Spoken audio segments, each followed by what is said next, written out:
I think there seems to be something missing about this Pharisee. What's really on his mind? Why does he say what he says? Why does he pray the way he prays? And likewise, even the tax collector, he's so obviously repentant. It's like, yeah, come on, what's going on? What's he all about? How are these two very apparently different individuals actually really they're very much alike? How so? How about their worldview, the way they see the world around them, and how it affects the way they think? Because certainly how we look at the world does affect how we think. Could it be that they are actually a whole lot more alike than they even would be ready to admit? And then there's Jesus' take on it, his moral of the story, as it were. Justification happens through humility. He tells us, whoever exalts himself will be humbled, and the one who humbles himself will be exalted. What does it mean? We've talked in the past about humility, what it really is. Understanding where we stand, knowing where we stand in relationship to God, and why it's important, why we should embrace humility, because, well, we need God in our lives. And I have to wonder if the real emphasis here is not so much on having humility as much as what happens when we lack humility, when we make ourselves equal to, or worse, better than God.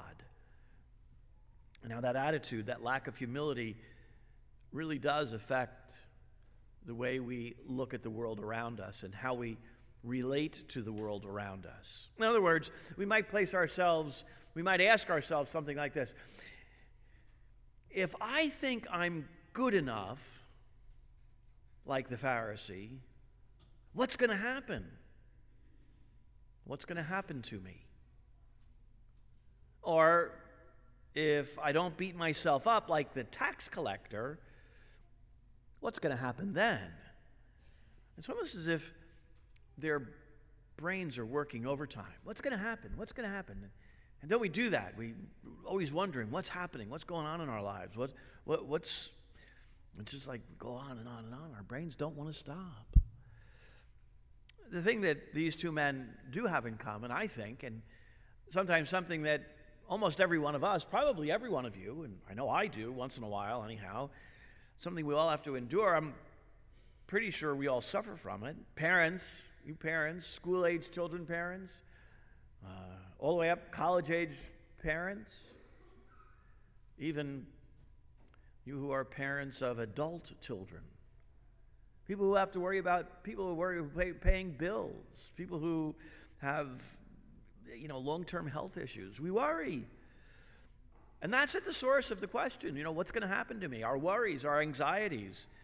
And maybe even we think too much about all those things. We don't let them go. We tend to be nothing more than a bunch of worry warts, which is, of course, the theme of this little series over the next few weeks.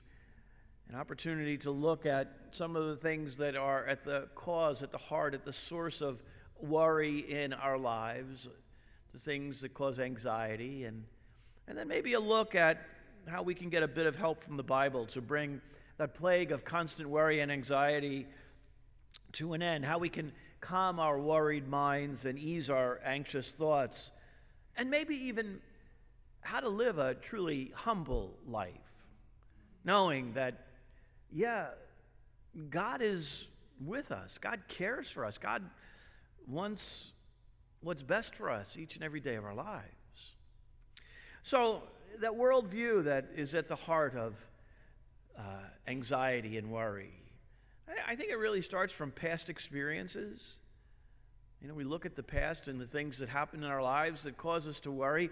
I was thinking of, it's kind of an odd experience, an odd example, but it might fit for somebody.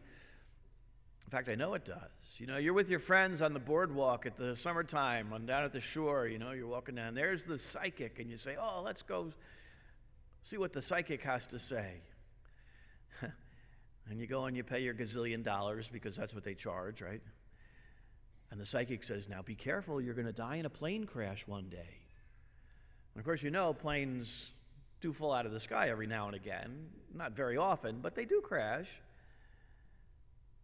You have a real difficult time getting on a plane because you're anxious. You're worried that maybe that is what's going to happen.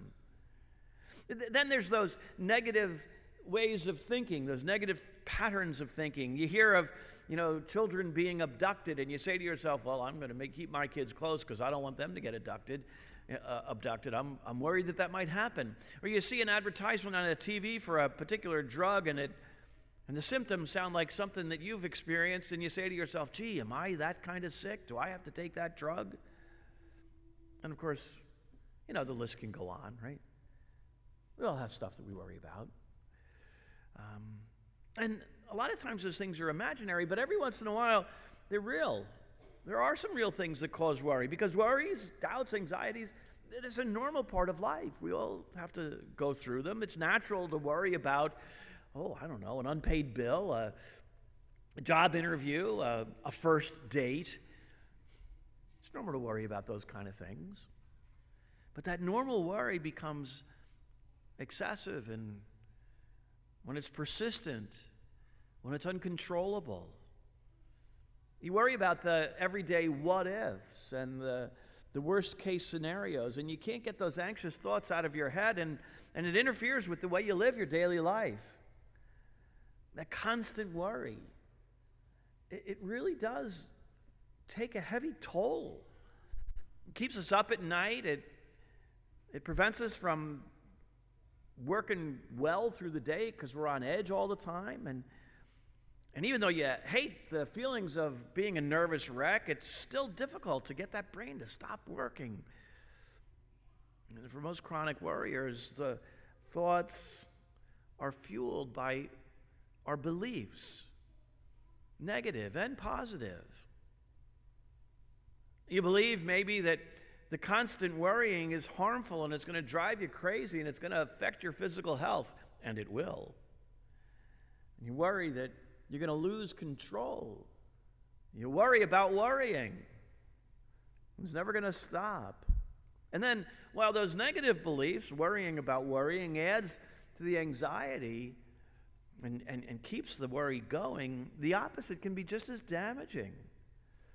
You believe that worrying helps to avoid bad things, to prevent problems, and prepare you for the worst, and it leads to solutions. And maybe you tell yourself, well, if I keep on worrying about this problem long enough, eventually I'll figure it out. Or perhaps you're convinced that worrying is the responsible way to live, the responsible thing to do. Make sure you don't overlook something, so I'll worry about it. And it's tough then to break that habit of worrying and believing that if you believe that worry serves a purpose, once you realize that worrying is not the solution and it is the problem, that's when you can begin to gain control over, your worried mind. I think Mark Twain said it best when he said, I've had a lot of worries in my life, but none of them ever actually happened.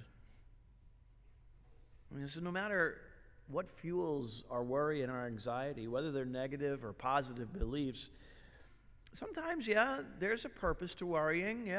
It's a means to anticipate and avoid potential dangers. It's our way our brain functions to protect us, and it has a time and a place. But more often than not, our worries just kind of seem to ramp us up, and our nervous system kicks in, and we get out of balance, and it leads to more worrying. And the brain has good intentions, but it can often lead us down a very destructive and vicious cycle. I think the lesson that Jesus offers in the gospel is the means to check our brains. Not to eliminate or deny our ability to think, reason, to be smart and act smart, but rather the ability to see ourselves where we are and who we are. Here on this earth, as sons and daughters of a loving Father. A loving Father who wants nothing more than the best for us. And like children who tend to leave the worrying to mom and dad, maybe what we need to start doing is leaving our worries to God. Because like parents, God wants us to be free. He wants to see us set free. He doesn't want us to be bound up in a cycle of worry and anxiety. St. Peter, in his first letter, says it best when he writes, "Cast all your worries upon the Lord because He cares for you." That's humility at work, really. Checking that part of our brains that won't stop and allowing God to start working in our lives. It's the story of the Pharisee and the tax collector in the gospel. I think both of them are just plain old worry warts. Now, of course, they're worrying about the ultimate thing, you know. They're worrying about getting into heaven, something we should worry about.